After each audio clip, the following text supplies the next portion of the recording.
어떤 한 부부가 겪었던 이야기입니다. 한 부부가 아이를 가진 지 4주 정도 지나서 그 동네에 제법 규모가 있는 산부인과에 찾아갔다고 합니다. 그리고 초음파로 이제 아기 집을 확인을 했는데 이제는 아기 집 크기가 꽤 커서 그 안에 배아가 보일 만한 그런 시기임에도 불구하고 그 배아가 보이지 않았다는 이야기를 듣게 됩니다. 그래서 의사로부터 일주일 정도 후에 다시 한번 확인해 보자 하는 말을 듣고 그 부부는 걱정에 가득 차게 되었습니다. 불안해하는 아내에게 괜한 걱정을 하지 말자고 남편이 말했지만 의사로부터 그런 걱정스러운 말을 들은 상태였기 때문에 당연히 불안할 수밖에 없었습니다. 그렇게 불안한 한 주를 보내고 다시 병원을 찾아가서 검사를 열심히 했습니다. 근데 그 검사를 마치고 의사가 남편까지 부르더니 이렇게 이야기를 하는 것이었습니다.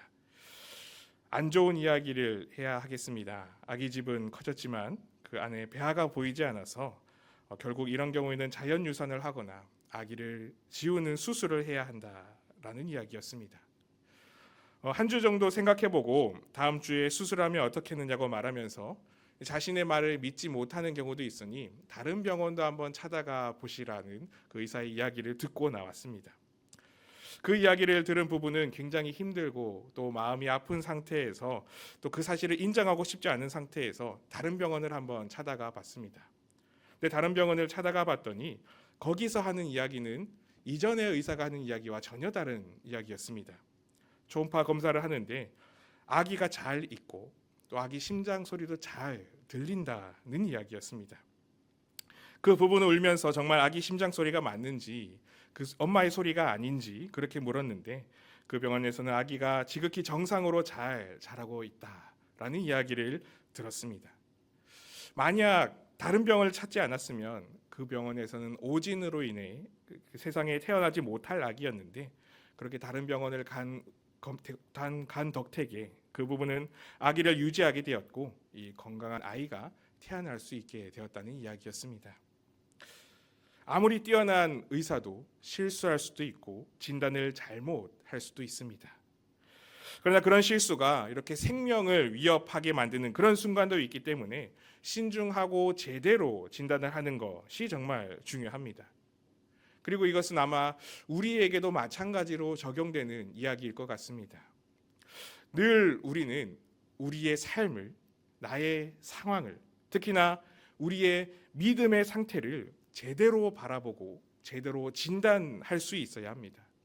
내가 어떤 상태인지를 깨닫지 못한 채 안심하고 있다가는 그 안심으로 인하여 오히려 영적 슬럼프에 빠지게 되기도 하고 또 시험에 빠지게 되기도 합니다. 그렇게 침체되게 되면 나도 모르는 사이에 점점 내가 하나님에게서 멀어져 버리고 하나님을 향한 그 열심도 식어지는 그런 경우들이 우리에게 생길 수 있습니다.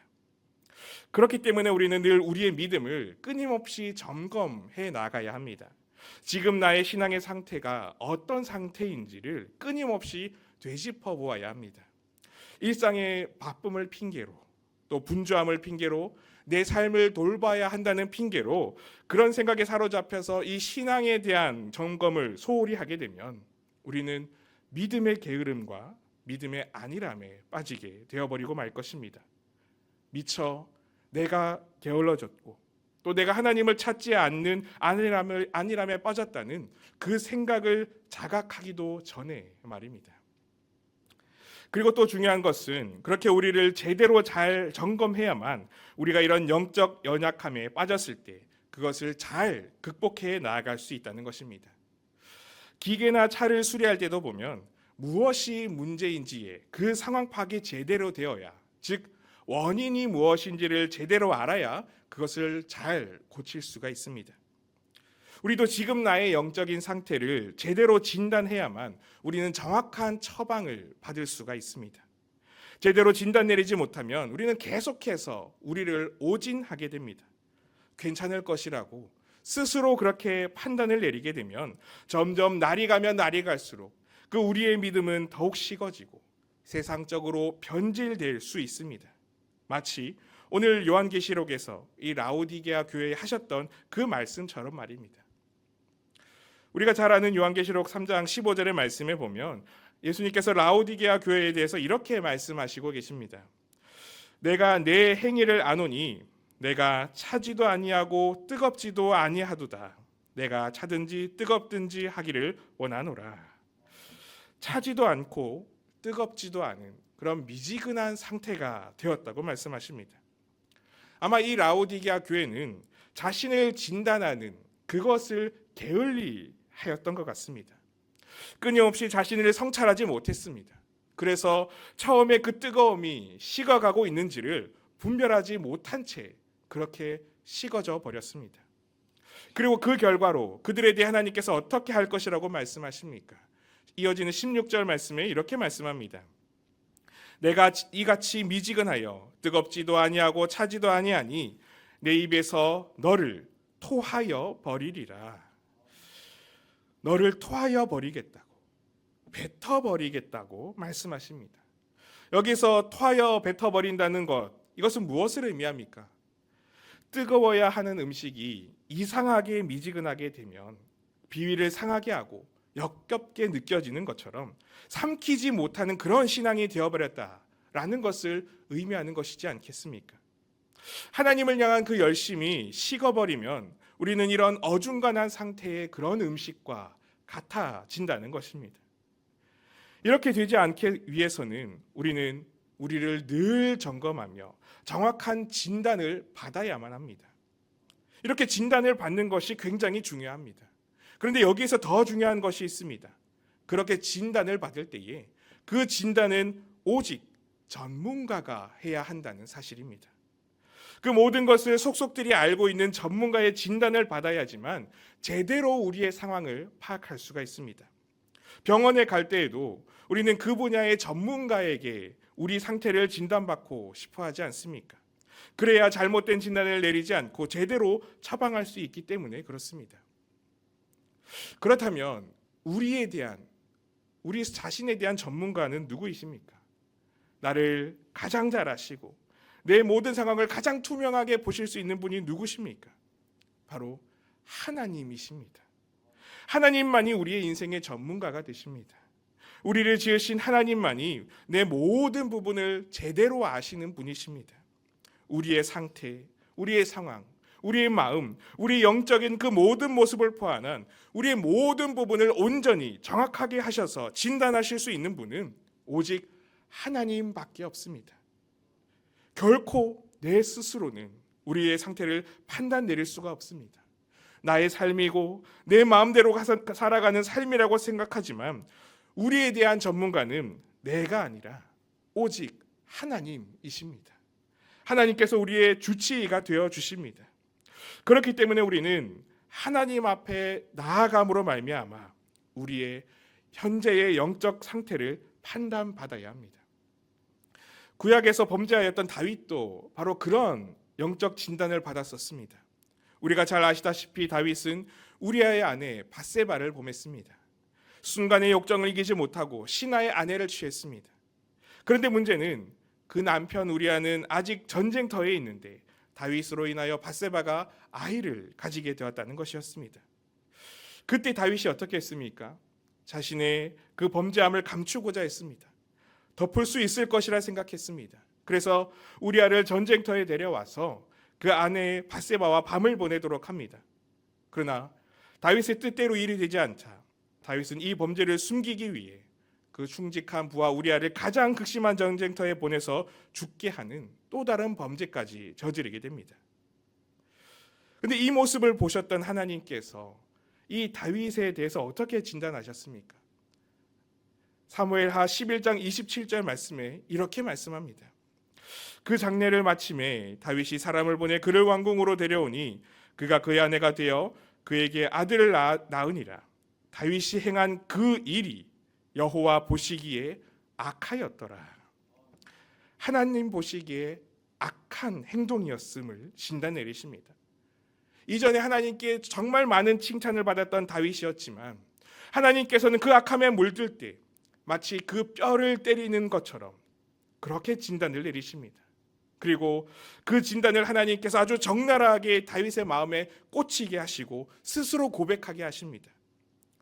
우리가 아시다시피 하나님께서는 나단 선지자를 다윗에게 보내셨고, 나단은 다윗에게 부자와 가난한 사람의 비유의 이야기를 들려줍니다. 양과 소가 아주 많은 부자가 있었고 어린 암양 한 마리밖에 없는 가난한 사람이 있었는데, 부자에게 손님이 찾아왔을 때 그 부자는 자기의 양이 아니라 가난한 자의 양을 빼앗아 대접했다라는 이야기였습니다. 이 이야기를 듣고 다윗은 분노합니다. 하나님께 맹세하면서 이런 일 한 사람은 죽어 마땅하다고 화를 냅니다. 그런데 그때 나단 선지자가 다윗에게 무엇이라고 말합니까? 그 사람이 바로 당신이라고. 이렇게 하나님께서는 다윗의 악함을 스스로 드러내도록 진단을 내리셨습니다. 어쩌면 다윗에게는 충격이었을 겁니다. 이런 정확한 진단은 우리에게도 큰 충격으로 다가옵니다. 마치 세상이 멈추는 듯한 그 충격이 우리에게 있을 수도 있습니다. 그런데 여기에서 더 중요한 것은 이런 충격적인 진단을 받은 그 이후의 삶입니다. 우리도 아파서 병원에 간 다음 진단을 받으면 그 다음 순서가 어떻게 됩니까? 진단받은 그 문제의 해결을 위해서 처방전을 받고 약을 먹고 또 주사를 맞거나 수술을 하는 등의 처치가 있습니다. 아픈 부위, 골문 부위, 없어져야 할 부위와 상처를 싸매고 꿰매고 자르고 치유하는 그 처방과 처치가 있어야만 합니다. 그리고 이전의 생활 습관들 중에서 조심해야 할 것들을 자연스럽게 조심하게 됩니다. 다시 아프지 않기 위해서 말입니다. 이 처방과 그 처방대로의 실천이 없으면 아마 이전과 아무런 차이가 없는 그런 상태가 되어버리고 말 것입니다. 그래서 처방을 받으면 그 처방대로 살아가는 것이 중요합니다. 오늘 라오디게아 교회에도 예수님께서 내리시는 처방이 무엇입니까? 18절 19절 말씀에 보면 이렇게 이야기합니다. 내가 너를 권하노니 내게서 불로 연단한 금을 사서 부요하게 하고 흰 옷을 사서 입어 벌거벗은 수치를 보이지 않게 하고 안약을 사서 눈에 발라보게 하라. 물은 내가 사랑하는 자를 책망하여 징계하노니 그러므로 내가 열심을 내라. 회개하라 라고 말씀하십니다. 하나님께서 책망하여 징계하니 회개하여야, 즉 삶으로 바뀌어야 한다는 것입니다. 그리고 그렇게 회개함으로 돌아오기 위해 하나님께서 그들에게 내리셨던 처방은 불로 연단한 금을 사서 부요하게 하는 것, 흰 옷을 사서 입어서 벌거벗은 수치를 보이지 않게 하는 것, 안약을 사서 눈에 발라보는 것이었습니다. 사실 이 세 가지는 당시 라오디게아 지역의 특징과 관련이 있는 것들이었습니다. 라오디게아는 금융업과 은행업이 발달한 매우 부유한 도시였고, 그래서 금과 같은 것들이 많은 도시였습니다. 또 고급 검은 양털 의복을 생산하는 그런 산업이 발달했던 곳이었습니다. 또 의학도 발달한 의학의 중심지였고, 특히나 그 눈에 넣는 안약이 굉장히 유명한 도시였다고 합니다. 그런데 그렇게 그들이 자랑하는 것들, 그것들을 살 때에, 금을 살 때에 하나님께서는 일반적인 금이 아니라 불로 연단한 금을 사야 한다고 말씀하십니다. 그래야 부여할 수 있다는 것입니다. 불로 연단한다는 것은 무엇입니까? 그 안에 있는 불순물들이 제거된 정결함을 상징하는 것입니다. 하나님 앞에 뜨거우며 온전한 신앙으로 회복되기 위해서는 이 불순물들을 제거해야만 하는 것입니다. 그리고 그 금은 세상에서 얻는 것이 아닙니다. 내게서 얻으라고, 예수님에게서 얻으라고 말씀하십니다. 우리의 뜨거움과 우리의 회복은 그렇게 세상에 있는 것이 아니라 오직 예수님에게 달려 있다는 것입니다. 그리고 흰 옷을 사서 입으라고 말씀하십니다. 아까 말씀드린 것처럼 검은 양털 의복이 발달한 도시인데, 그것이 가장 고급으로 취급받던 도시였는데, 그것이 아니라 오히려 반대적인 것, 흰 옷을 입으라고 하십니다. 이 세상의 것을 입는 것이 아니라 다시 뜨거워지기 위해서는 영적인 거룩함, 하나님께 속한 영적인 거룩함을 입어야 한다는 것이었습니다. 또 안약을 사서 눈에 바르라고 하셨습니다. 안약이 발달한 도시였지만, 그렇게 눈에 좋은 것이 발달한 도시였지만 결국에는 영적인 소경이 되어버린 그곳이었기 때문에 다시 눈이 뜨여지고 치유되기 위해서는 예수님께서 주시는 그 안약으로 말미암아 영적인 눈이 뜨여야 한다라는 것을 그렇게 말씀하셨던 것입니다. 그렇게 함으로 예수님으로 회개하며 열심을 낼 때에 다시 뜨거워지고 다시 회복되며 믿음으로 온전히 설 수 있게 된다는 것을 말씀해 주시는 것입니다. 우리도 마찬가지지 않겠습니까? 우리는 매 순간 우리 삶을 하나님 앞에 끊임없이 비추어 진단을 받아야 합니다. 우리가 건강을 위해서 정기 검진을 매일 받는 것처럼 우리 영적인 상태가 세상에 물들고 타협하여서 식어지고 있지는 않은지, 하나님에게서 점점 멀어지고 있지는 않은지, 계속해서 죄에 물들어가고 있지는 않은지 점검하고 되돌아보아야만 합니다. 그리고 그런 우리의 상태를 발견했을 때 우리는 오직 하나님의 처방전에 의지하여 다시 뜨거워질 수 있어야 합니다. 세상의 것으로는 하나님을 향한 열정과 전심을 뜨겁게 하지 못합니다. 하나님의 말씀이 우리를 뜨겁게 하고 하나님께서 우리에게 주시는 은혜가 충만할 때에 우리는 활활 타오르는 믿음으로 다시 살아가게 되는 것입니다. 그렇게 성령의 불로 우리의 불순물을 제거하고 하나님의 거룩한 옷을 입으며 영적인 눈이 띄어지는 그런 우리가 될 때에 그 처방전을 우리가 감당하며 믿음으로 실천할 때에 온전히 서지 못하게 우리를 위협하며 틈타는 영적인 나태함과 안일함, 영적인 질병들로부터 건강해지고 뜨거운 믿음으로 다시 살아나는 그런 은혜가 우리 가운데 넘치게 될 것입니다. 간절히 바라는 것은 이 밤에 우리 모두가 하나님 앞에 우리를 먼저 진단받고 하나님께서 주시는 은혜의 처방전을 따라 하나님 앞에 충만하여 더 늘 뜨거워지며 늘 기쁨과 은혜와 평강이 가득 넘치는 그런 귀한 복된 삶을 살아갈 수 있는 결단이 있는 이 시간이 되기를 소망합니다. 그렇게 식어지는 교회가 아니라, 식어지는 내가 아니라, 미지근한 내가 아니라 하나님 앞에 늘 뜨거움으로 새로워지는 그런 은혜와 기쁨이 충만한 우리가 될 수 있기를 간절히 소망하고 축복합니다. 함께 기도하겠습니다.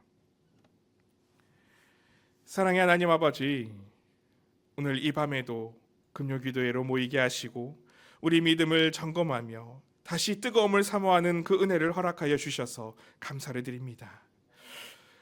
우리의 영적인 상태에 우리가 무감각해지고 안일해지지 않도록 우리가 깨어있도록 늘 붙들어 주시옵소서. 하나님 앞에서 우리를 늘 진단하게 하시고 하나님께서 주시는 믿음의 처방대로 우리가 늘 뜨겁게 살아갈 수 있는 우리 모두가 될 수 있게 하여 주시옵소서.